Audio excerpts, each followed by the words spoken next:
அனைவருக்கும் வணக்கம். ஸோ நம்ம எல்லாருக்குமே தெரியும், நெய்வேலியில் இயங்கிட்டு இருக்க ஜேஜே தொழில் முனைவகம். நம்ம கன்னிகா பரமேஸ்வரி இல்லையா, அதுக்கு பக்கத்துலேயே இருக்காங்க. யமகா ஷோரூம் எல்லாருக்குமே தெரியும். ஜேஜே என்டர்பிரைஸ் நிறுவனம் அவங்க சமீபத்தில் சென்னையில் நடந்த விருது வழங்கும் விழாவில் மாநில அளவில் இலவச சேவையின் முதல் நிறுவனமாக தேர்வாகியிருக்காங்க. ஸோ இது பார்த்திங்கன்னா ரொம்ப பெரிய விஷயம். உங்களுக்கு எல்லாருக்குமே தெரியும், தமிழ்நாட்டில் பார்த்திங்கன்னா யமகா ஷோரூம் குறைஞ்சது ஒரு 100-150 ஷோரூமுக்கு மேலே இருக்க வாய்ப்புகள் மிக அதிகமாக இருக்குது.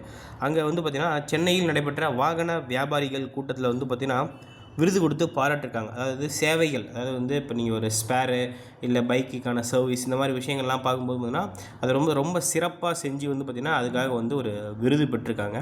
ஸோ அந்த இமேஜஸ் தான் நீங்கள் பார்க்குறீங்க. அதை நடத்தி வர்றதுன்னு உங்கள் எல்லாருக்குமே யார் அப்படின்றதையும் தெரியும். ஸோ அவர்கள் பார்த்திங்கன்னா விருது வழங்கி கௌரவிச்சிருக்காங்க. ஸோ அவங்க பார்த்தா அதை மட்டுமே பண்ணல, இலவச இரத்த தான முகாம், மக்களுக்கு இலவசமான நிறையா சேவைகள், படிப்புக்கு உதவி பண்ணிகிட்ருக்காங்க, மருத்துவ சேவைகள், ஸோ அங்கங்கே உணவு விநியோகம், ஸோ இந்த மாதிரி நிறைய விஷயங்கள் பார்த்திங்கன்னா திரு கோ ஜெகன் அவர்கள் பண்ணிகிட்ருக்காங்க. இது எல்லாருமே அவங்களுக்கு தெரியும். அதனுடைய நிறுவனர் மற்றும் தலைவருமே பார்த்திங்கன்னா நமது கடலூர் வடக்கு மாவட்ட செயலாளர் கோ ஜெகன் அவர்கள் தான். ஸோ அந்த வீடியோ தான் நீங்கள் பார்த்துட்ருக்கீங்க.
ஸோ மேலும் இது போன்ற தகவலை தெரிந்து கொள்ள நம்ம சேனலை மறக்காமல் சப்ஸ்கிரைப் பண்ணி வச்சுக்கோங்க. சரிங்களா? தேங்க்யூ.